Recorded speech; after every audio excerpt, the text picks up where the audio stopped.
Fahameraba-tsika tsirairavin-drahitra tsy tia talata fa 5 volana novambra ity ampifaliana sy mba ampitiavana no anehoana ihany koa ny fiarabananao ary mivavaka ao manokana izay anatin'ny ady sarotra ankehitriny tombony anokatra varavarana fanao miala amin'izany ary mijoroa matoky fa tsy mandahoanao izy aloha anderantsika ny amofonenany eo dia hivavaka isika eranay tsara anjezin'andro mankasitraka anao izahay ny amin'ny fotoana manokana amin'ity marainty izy omenao anay mankasitrana ihany koa mankasitraka satria fantatsay fa manohana zavatra ho anay ianao na dia tsy fantatsay aza ny antony zavatra rehetra ankehitriny inoana iantrano fa eo ianao ary miay anay ny fomba manokana tompo ta eo izahay ho tanteraka eo aminay tokoa ny fanirianany amin'ny hafa ka tsy hitsanga menatra izahay fa manana anao aminaran'i Jesosy amen. Loha teny mofonainantsika androany dia manao hoe ny fomba fitandremana ny lalàna nalaina amin'ny salamo fa 1:100 ny fahatelo manao hoe madera sady malaza ny asany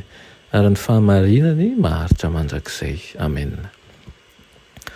Ny tanamasoandro iray avy amin'ny voninahitr'Andriamanitra ny famirapiratana tokana avy amin'ny fahadiovan'i Kristy raha miditra ao amin'ny fanahy dia ampibaribary ny betina rehetra ao anatiny ka ampianjahanja ny tsy fetezana sy ny tsy ny toetran'olombelona. Ahoana moa no ahafahan'ny olona anankiray izay entiny ao anatin'ny fenitra masin'ny lalàn'Andriamanitra irehareo manam-pahamasinana miseho mazava tsara eo anatrehany tsy fahatokiana amin'ny fanaovany tsinotsina lalàn'Andriamanitra ka dia tsaroan'ny tohina tsaroan'ny ory ihany koa ny fanahiny noho ny herin'ny fanahin'Andriamanitra izay manindrona anazy maharikoriko azy ny tenany rehefa hitany ny fahalehibiazan'i Jesosy Kristy rehefa hitany ihany koa ny fiandrianany ary ny toetrany madio izay tsisy petina rehefa manetsika ny fo amin'ny herin'ny mahatalanjona izay mitondra fifoazana ny fanahin'i Kristy dia manjary misy fahatsapana sy fahatanterahana ao amin'ny fanahy izay mitarika ho amin'ny fotoritory sy ny fanetretena. Ny fanahy izay mandray an'izany fikasehan'izany dia tsy hitafy na oviana na oviana ny fanamarinany tena na koa hiambo manam-pahamasinana tsy izany fa ho alany ny fitiavan-tenany sy ny fanaovany tenany ho zavatra ihany koa ka ho katsahany amin'ny alalan'ny fahamarinan'i Kristy izany fahadiovan'ny fo izay mifanina amin'ny lalàn'Andriamanitra sy ny toetran'izany. Amin'izay izy vao haneho taratra ny toetran'i Kristy ilay fanantenan'ny voninahitra. Amin'ny fanetretena sy ny molotra mangovitra no hanambarany hoe ty izy nanolotra ny ainy hamonjy izy tonga mahantra izy mba hampanakarena anahy amin'ny fahantrany tsy manosy botana ilay lehilahy zatra fahoriana fa nandrotsaka ny fitiavana izay tsy mety ritra sy manavotra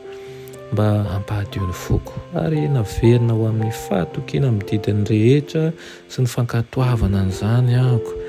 ny fanafoanany ny tenany ny fanetreny tenany ny fanomboana azy tamin'ny hazo fijaliana no fahagakana izay maneho ny sary mahatalanjo ny drafi-pamonjena nataon'izany rehetra izany mba hahatonga ahy hanana anjara amin'ny fahamasinany mba hahatonga ahy hanana anjara ihany koa amin'ny fahamarinany mba hitandremako ny lalàna izay efa nodiavoka ary izany no antony izay iankofantsika aminy hanambara azy amin'ny mpanota rehetra ny isika ka tsy hitsanga menatra tokoa satria lehibe ilay mpanavitra antsika amen.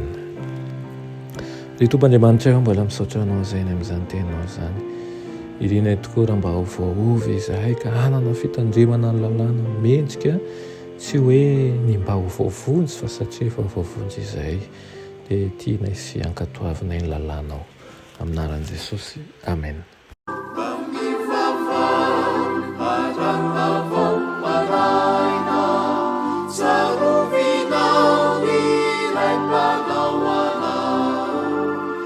Izay miaro ny fanasiana